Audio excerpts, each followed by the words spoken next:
कैसे हो आप सब। आज हमारा नेक्स्ट टॉपिक रहेगा कंपेटिटिव पैरिटी मेथड पे। हम लोग बात कर रहे थे नेक्स्ट वीडियो में एडवर्टाइजिंग बजट हम किस तरीके से डिसाइड करें, किस तरीके से बनाएं। उसके लिए हमारे पास बहुत सारे मेथड्स हैं और फर्स्ट मेथड हम कर चुके हैं जो कि था परसेंटेज ऑन सेल्स मेथड।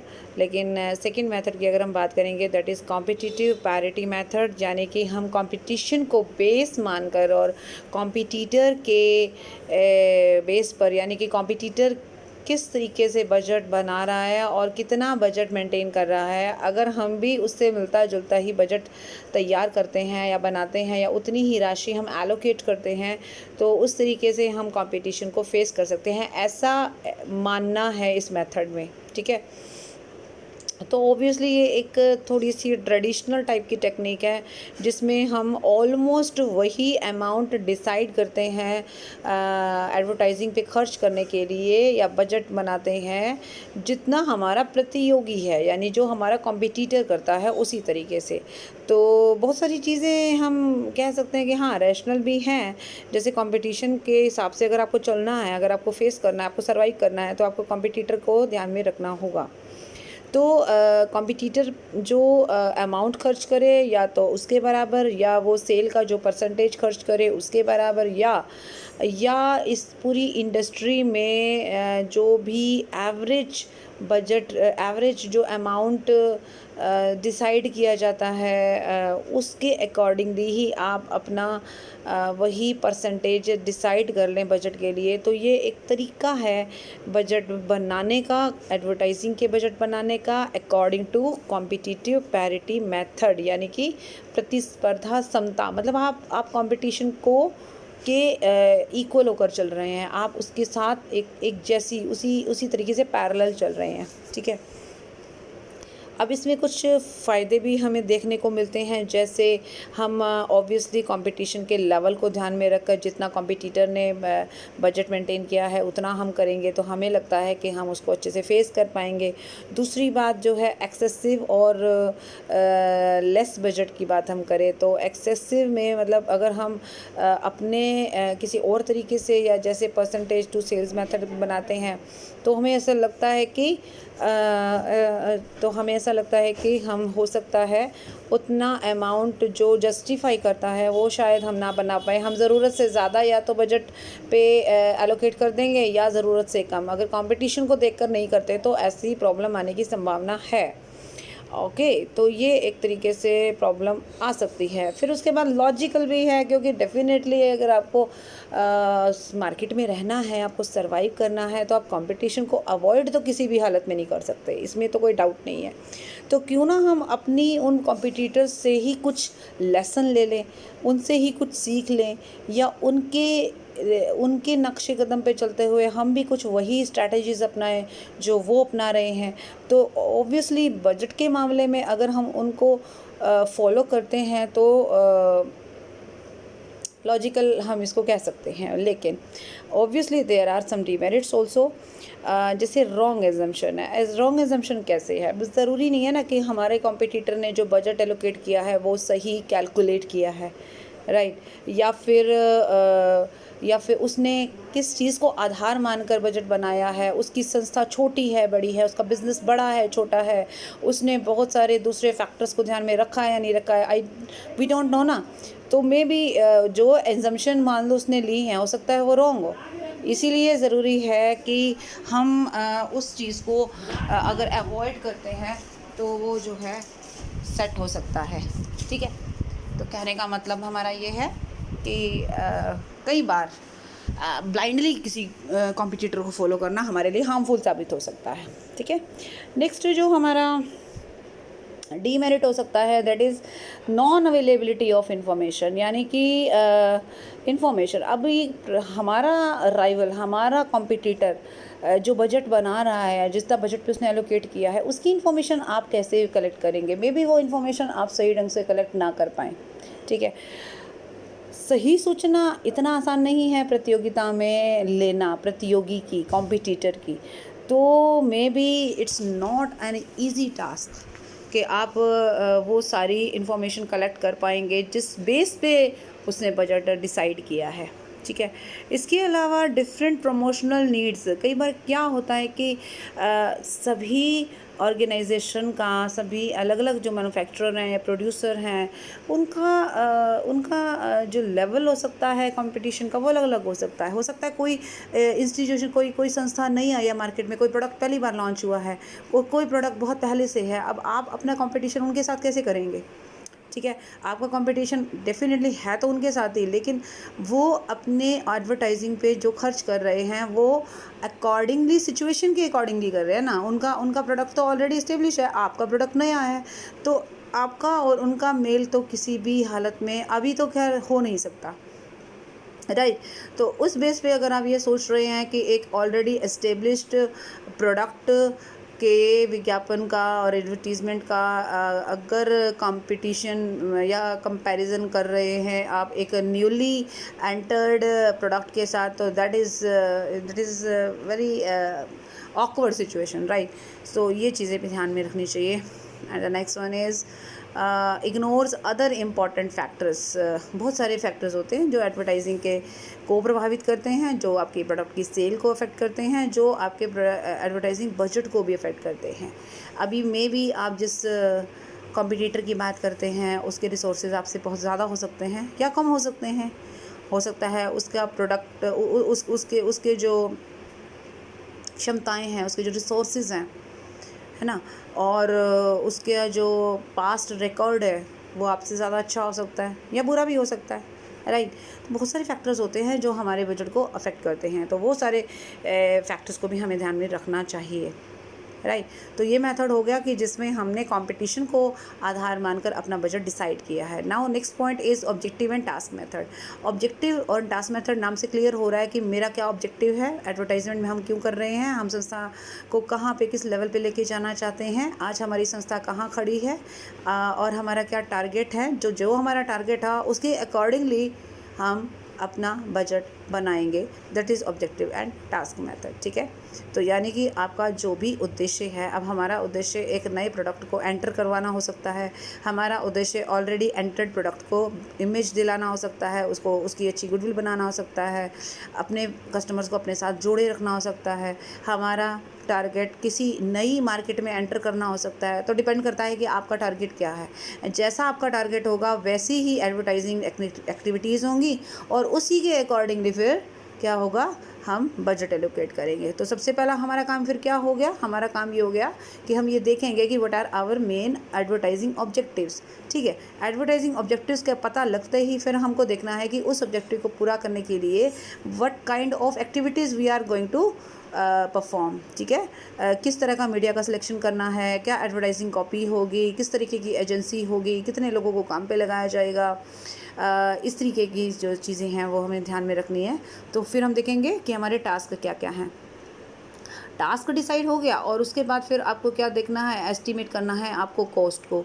किस चीज़ की कॉस्ट को, इतनी सारी एक्टिविटीज़ अभी बताई ना, मीडिया का सिलेक्शन है, एडवर्टाइजिंग कॉपी को बनाना है, लोगों की अपॉइंटमेंट करनी है, जो कोई मॉडल्स हैं या कुछ और लोग हैं जो इसमें हेल्प करेंगे। तो डिफरेंट एक्टिविटीज़ होंगी, उन सब में कॉस्ट क्या आने वाली है, और उस कॉस्ट को जब आप टोटल कर लेंगे तो आपका एडवर्टाइजिंग बजट्स हो जाएगा। उसमें थोड़ा सा अमाउंट आप कंटिजेंसी के लिए भी ऐड कर सकते हैं ताकि आगे आने वाले समय में आपको कोई दिक्कत का सामना ना करना पड़े। Now what are the merits of this method. अब इस मेथड में ये मेथड सबसे ज़्यादा अच्छा किस केस में है, जब आप कोई नए प्रोडक्ट के साथ मार्केट में आ रहे हैं, जब आप किसी के साथ कोई कंपैरिजन नहीं कर रहे, फ़िलहाल किसी कंपटीशन को नहीं देख रहे हैं, आप पुराने, आपके पास कोई बेस नहीं है, आपके पास कोई पुराना सेल रिकॉर्ड नहीं है, तो आप बिल्कुल नए हैं मार्केट के लिए, तो नए प्रोडक्ट के केस में ये वाला मेथड बहुत ही अच्छा माना जाता है। दूसरी बात है, हमने गोल को माना है और गोल ओरिएंटेड है हमारा, हमें पता है कि हमारा जो है टारगेट क्या है। तो टारगेट के हिसाब से जब आप चलते हो ना, तो आपकी सारी एक्टिविटीज़ जो होती है वो कोऑर्डिनेट हो जाती हैं, ठीक है। तो कोऑर्डिनेशन अमॉन्ग डिफरेंट एक्टिविटीज़ ये तभी हो पाएगा जब आप टारगेट को साइड पे रखेंगे, सामने रखेंगे, एंड उसके अकॉर्डिंगली आप एक्टिविटीज़ डिसाइड करेंगे, और फिर उसमें आप देखोगे कि हाँ, आपको पता है कि कौन से काम को आपने किस लेवल पे किस तरीके से करना है। और इसमें एक लॉजिक रहेगा। लॉजिक का मतलब होता है कि इसमें आप बायस नहीं होगे, ये नहीं है कि आपने लास्ट ईयर जितनी सेल की थी उसके आधार पर आपने सोचा कि यस इस साल मैं इतना परसेंटेज ले लूँ, नहीं, वो उसमें लॉजिक होना चाहिए। तो लॉजिक तो यही कहता है ना, टारगेट बताइए क्या क्या करना है, उसमें क्या क्या खर्च आएगा, वही आपका बजट होना चाहिए, ठीक है। तो इसमें बायसनेस कम हो जाती है। लास्ट में एक जो बात है वो है आप अगर इस तरीके के मेथड अडॉप्ट करते हैं तो लॉन्ग रन के लिए जो आपने प्लानिंग की है तो उसके लिए ये बहुत ही सूटेबल है। डेफिनेटली अगर एडवर्टीज़मेंट को हम ध्यान से देखें तो हमें ये एहसास होगा कि एडवर्टाइजिंग जो है वो रातों रात चमत्कार करने का कोई हथियार नहीं है। इसका बेनिफिट आपको थोड़ा लंबे समय में कुछ समय के बाद और लंबे टाइम तक होता है डेफिनेटली। तो it's just like an investment, it's a long run process, right. तो जो भी कोई चीज़ें लॉन्ग रन के लिए आप डिसाइड करते हैं तो उसमें हम बहुत सारी चीज़ों को मद्देनज़र रखते हैं, हम अपने आगे फोकस रखते हैं। हम ठीक है, कोई भी टारगेट है उसको अचीव करना है, उसके लिए जो क्रियाएं हैं, जो एक्टिविटीज़ हैं वो आप शॉर्ट फॉर्म में करते हैं, शॉर्ट रन में करते हैं, लेकिन टारगेट आपका लॉन्ग रन का है। उसके लिए ये मेथड जो है आपका काफ़ी इम्पॉर्टेंट है, ठीक है। अब इसके मेरिट्स और डीमेरिट्स पे आ जाए। डीमेरिट्स क्या कहेंगे, इल डिफाइंड ऑब्जेक्टिव्स हैं। इल डिफाइंड ऑब्जेक्टिव्स कैसे, मान लीजिए आपने टारगेट ही गलत चूज़ किया, मान लीजिए जो टारगेट चूज़ करना चाहिए था, आपका टारगेट चूज़ करने का जो तरीका है वो ही गलत हो गया। जब आपकी मंजिल ही आपने गलत चूज़ कर ली तो वहाँ तक जाने के रास्ते आप कितने मर्जी अलग अलग टाइप से चूज़ कर लो, लेकिन आप पहुँचोगे तो वही उसी मंजिल पे ना जो गलत है। आपकी सही मंजिल तो आपके सामने कभी थी ही नहीं, तो वहाँ पे ये प्रॉब्लम आ जाएगी। दूसरी बात क्या कह रहा है कि स्पेसिफ़िक एक्टिविटीज़ को डिसाइड करना कई बार मुश्किल हो जाता है। ये कहना बहुत आसान है कि टारगेट हमारे सामने और हम डिसाइड करेंगे कि हमें क्या क्या करना है, पर कई बार क्या होता है कि सिचुएशन या सर्कमस्टांसेस ऐसे आ जाते हैं और हमें कई बार अचानक ही कुछ ऐसे डिसीज़न लेने पड़ते हैं जिसके बारे में पहले से कोई प्लानिंग नहीं थी। तो क्या उन एक्टिविटीज़ के लिए हमने कोई इंतज़ाम किया है, वो प्रॉब्लम भी है। फिर उसके अलावा है अफोर्डेबिलिटी। अभी हमने कहा जी हमारे सामने टारगेट है, ये एक्टिविटीज़ हैं, हम इस तरह से करेंगे और हमारा बजट सेट हो जाएगा। पर बजट मान लीजिए 10 लाख का सेट हो गया, लेकिन आपकी जेब में तो पैसा ही नहीं है इतना, फिर क्या करेंगे। बात तो वही आ गई कि आपने बाकी के फैक्टर्स को तो देखा नहीं, सिर्फ टारगेट को अपने फोकस पे रखा। ठीक है, टारगेट भी ज़रूरी है लेकिन अफोर्डेबिलिटी भी ज़रूरी है। पैसा खर्च कर पाओगे तभी तो बजट बनाने का बेनिफिट है ना कोई, ठीक है। और इसके अलावा इग्नोर्स कॉम्पिटिटर्स एट बजट। अब वो बात फिर दोबारा घुमा फिरा के वो बता रहा है। अभी लास्ट वाले मेथड में तो उसने ये बोला था कि कंपटीशन को ध्यान में रखो, लेकिन इस मेथड में उसने सिर्फ कहा टारगेट को ध्यान में रखो। अब अगर मैं टारगेट को ध्यान में रख कर कंपटीशन को अवॉइड कर रही हूँ तो कई बार ऐसा होता है कि कॉम्पिटिटर जो है इस तरीके से अपना काम कर जाता है कि हमें पता ही नहीं लगता और हम पीछे रह जाते हैं। तो कॉम्पिटिटर को अवॉइड करना भी गलत साबित हो सकता है। तो इसका मतलब अब समझ में आपको आ गया कि ये चीज़ें जो है हमारे लिए बहुत कई बार नुकसान भी साबित हो सकता है, ठीक है। तो ये मेथड हमारे हो गए कौन कौन से, एक तो ऑब्जेक्टिव एंड टास्क मेथड और एक कंपटीटर पैरिटी मेथड। अब बात करते हैं हमारे अफोर्डेबल मेथड की। अफोर्डेबल का मतलब होता है, नाम से क्लियर हो रहा है, कितना अफोर्ड कर सकते हैं हम, कंपनी कितना बजट अफोर्ड कर सकती है। जितना अफोर्ड कर सकती है उतना रख लीजिए, बाकी के काम कीजिए। तो जैसे मान लीजिए जितना भी पैसा हमारे पास अवेलेबल है, हम उसमें से सारी कॉस्ट जैसे administrative cost, selling cost, distribution cost और जो भी डिविडेंड्स वगैरह हैं उनका माइनस करने के बाद जो बचता है वो हम मान के चलेंगे कि हम उसको किस पे खर्च करेंगे, एडवर्टीज़मेंट पे। इसने अपनी तरफ से एक बहुत सिंपल सा फॉर्मूला बताया कि जी सारा खर्चा निकाल लो, जो बचेगा वो एडवर्टीज़मेंट पे खर्च कर देना। क्या ये इतना आसान है? देखने में आसान लग रहा है बट एक्चुअली नहीं है, इतना आसान नहीं है। अफोर्डेबिलिटी ठीक है, एक बहुत इंपॉर्टेंट चीज़ है कि आपकी जेब में पैसा होगा तो आप अफोर्ड कर सकते हो, बट कई बार ऐसा होता है कि आपने अब ये जो फॉर्मूला बताया या सोचा, इसके पीछे कोई साइंटिफिक फॉर्मूला है ही नहीं ना, ये तो कोई लॉजिक नहीं हुआ। मतलब आपके पास जितना पैसा बचेगा का आप सारे का सारा खर्च कर डालोगे, आपकी ज़रूरत हो चाहे ना हो। या अगर आपकी ज़रूरत ज़्यादा है और आपके पास पैसा कम है तो क्या आप खर्च नहीं करोगे? ऑब्वियसली आप बाकी की कॉस्ट को थोड़ा सा कट करोगे। क्योंकि आपको लग रहा है कि पर्टिकुलर जगह पर तो विज्ञापन पर ज़्यादा पैसा खर्च करने की ज़रूरत है, in that case you will have to spend more money on advertising. In that case क्या करोगे, फिर आपका मेथड तो ये बेकार हो गया। तो ऑब्वियसली ये मेथड थोड़ा सा अनसाइंटिफिक है, ठीक है। दूसरा, एडवर्टाइजिंग को लास्ट में ऑप्शन दे रहा है कि जो बच जाएगा जी वो हम बजट पे लगाएं, उस पे लगाएंगे, अदरवाइज़ नहीं लगाएंगे। हालांकि एडवर्टाइजिंग का बहुत बड़ा रोल है, हमें उसको अवॉइड नहीं करना चाहिए, लेकिन हमें बाकी के फैक्टर्स को भी ध्यान में रखना चाहिए, ठीक है। तो ये सारी प्रॉब्लम, इसके अलावा बाइस्ड भी हो गया। अब मान लीजिए एक मैनेजर कहता है जी इस तरीके से इतना पैसा हमारे पास बचा और हम जो है खर्च करेंगे इसके ऊपर। पर अब वही वाली बात है कि कई बार हमें कहीं पर्टिकुलर जगह पर विज्ञापन पर ज़्यादा खर्च करने की ज़रूरत है, बट जो मैनेजर लोग हैं वो ये कह सकते हैं कि नहीं जी, मेथड के हिसाब से तो हमारे पास जो है इतने रिसोर्सेज ही नहीं है, हमारे पास पैसा इतना है नहीं, तो हम नहीं खर्च कर पाएंगे। तो एक रिजिडनेस और एक सब्जेक्टिविटी जो आ जाती है वो प्रॉब्लम क्रिएट करती है, ठीक है। नेक्स्ट कह रहा है कि स्थिरता का अभाव है, लैक ऑफ स्टेबिलिटी है। स्टेबिलिटी कैसे नहीं है, जो ये हर साल आपके रिसोर्सेज थोड़े से चेंज होंगे, कभी आपको प्रॉफिट्स होंगे, कभी कम होंगे, कभी ज़्यादा होंगे, कभी सेलिंग कॉस्ट बढ़ सकती हैं, कभी कम हो सकती हैं। उससे तो आपका बजट जो है लॉन्ग रन का तो बन ही नहीं सकता। वो तो हर साल, वैसे तो देखो बजट हमेशा एक निश्चित समय के लिए होता है, बट फिर भी अगर आपको कोई लॉन्ग रन का एडवर्टाइजिंग प्रोग्राम बनाना है तो कैसे बनाओगे, क्योंकि आपका स्टेबिलिटी ही नहीं है उस चीज़ में, ठीक है। तो ये मेथड कौन सा हो गया जिसमें आप अफोर्डेबिलिटी के ऊपर फोकस कर रहे हैं, जो कि कई मामलों में ठीक भी नहीं बात बनती। ओके जी, next method is judgement method. Judgement method का मतलब क्या है, आपने जज कर लिया। अभी क्या होता है कि कई लोग बहुत एक्सपीरियंस हैं, जैसे मान लीजिए मैनेजर है या कोई हेड हैं, हमारे जो टॉप अथॉरिटीज़ में बैठे हैं लोग।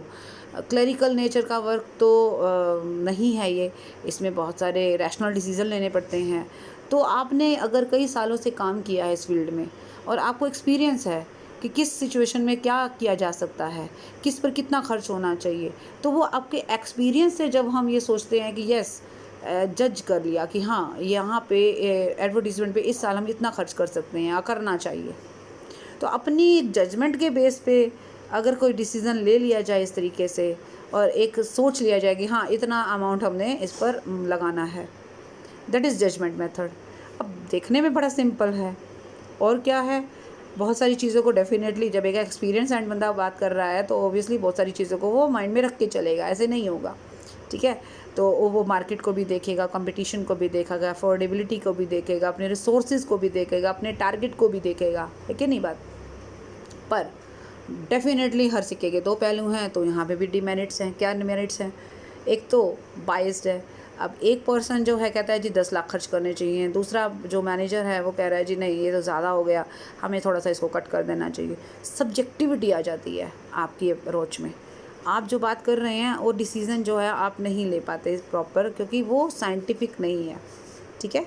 सो अनुभव अलग चीज़ है, लेकिन कई बार क्या होता है एनवायरमेंटल फैक्टर्स, जो इंटरनल और एक्सटर्नल जो एनवायरमेंटल फैक्टर्स होते हैं उसको भी ध्यान में रखना ज़रूरी है। इन दैट केस कई बार हमारा एक्सपीरियंस जो है वो काम नहीं कर पाता और हम सब्जेक्टिव हो जाते हैं। दूसरी बात बाइस्ड, वही चीज़ हो गई कि हम सब्जेक्टिवली को चीज़ों को लेके चल रहे हैं तो हम बाइस्ड भी हो जाएंगे, हम ऑब्जेक्टिव नहीं है वहाँ पे, ठीक है।